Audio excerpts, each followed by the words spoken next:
live in an age where people ask each other questions and we try to provide the answers.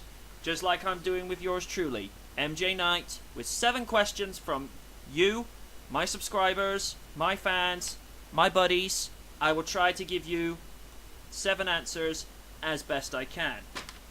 Starting off with, from my good buddy Firebird Freak 87. Hey pal, what's kicking? If you could meet any Sonic character in person, who would you like to meet and why?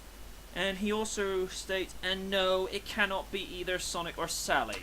Oh dude, that's cold. Given that premise for that question, which character I'd like to meet in person? Honestly, Knuckles the Echidna. Why? The character had so much potential when he first debuted in 1994 with the release of Sonic the Hedgehog 3. Now, he was meant to be Sonic's rival, you know, just about equal in speed, but, you know, Knuckles was more or less all about being left alone. He was the last of his kind on an island floating in the sky, which is ripping off from, you know, a few animes. But then again, Sonic has been ripping off from Dragon Ball Z for Lord knows how long, so it's kind of moot. But the reasons why is, like I say, he's really underlooked character. He was never really given the proper platform to show the franchise what he is capable of. Well, I say he wasn't, but he was given the debut, you know, his kind of sort of soul debut with Knuckles Chaotix, which, to quote the Cinematic Gamer, we don't speak of that. That is evil. But then again, I could say the same thing, you know, how fans regard MTV's Spider-Man. Yeah, I went there. But yeah, that's the answer. That's the Sonic character I'd like to meet. Samayam 2002 4 writes, do you like Gatchaman?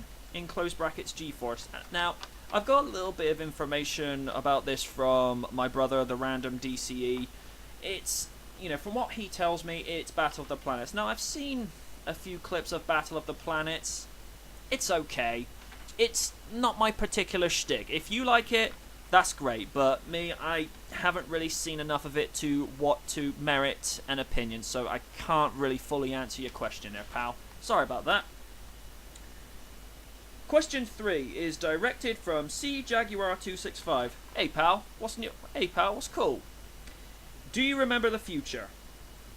It's a rather vague question, but if you're referring to Back to the Future Part 2, yes I do, and I enjoyed that movie. Now the next 4 are from my other good buddy, Gorax Weevil. Nice to hear from you, pal. Your 4 questions are you excited for Smackdown vs. Raw 2011, or as you call it, Raw vs. Smackdown 2011? Now, I'm glad somebody's on the same wavelength as me. Smackdown vs. Raw sounds sucky. Raw vs. Smackdown, it sounds better.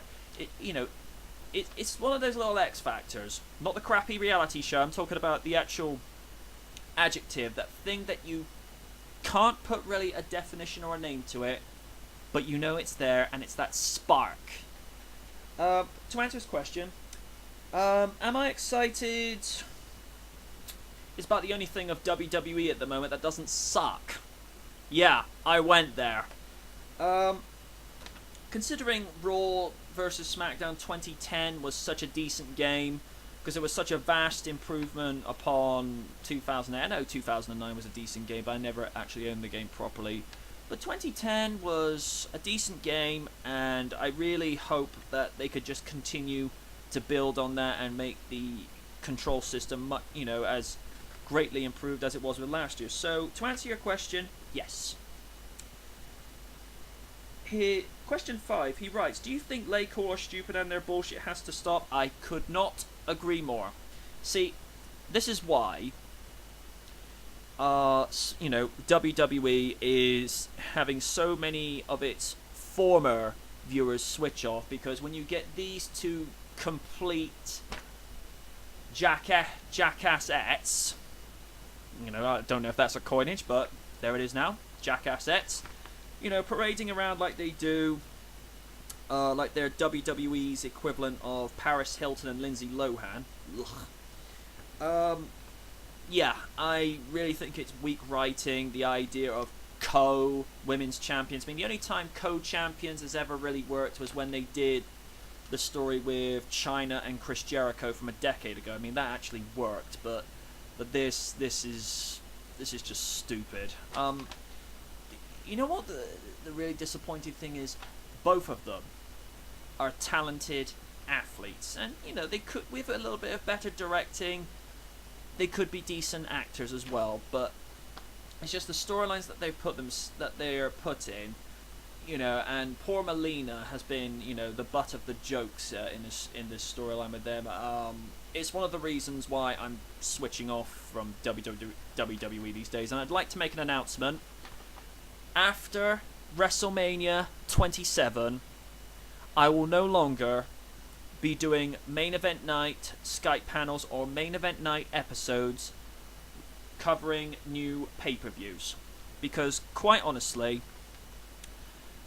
WWE has gotten so bad that even I'm getting sick and tired of, you know, the storylines that go on. I mean, heck, even Helsing 920 could write better scripts than this. Now, most people know Helsing and I don't see eye to eye in a lot of things. You know, that's fine, that's cool. But I do respect the guy, and he's one of the, you know, and there is a good reason why he's one of the most watched YouTube partners on YouTube.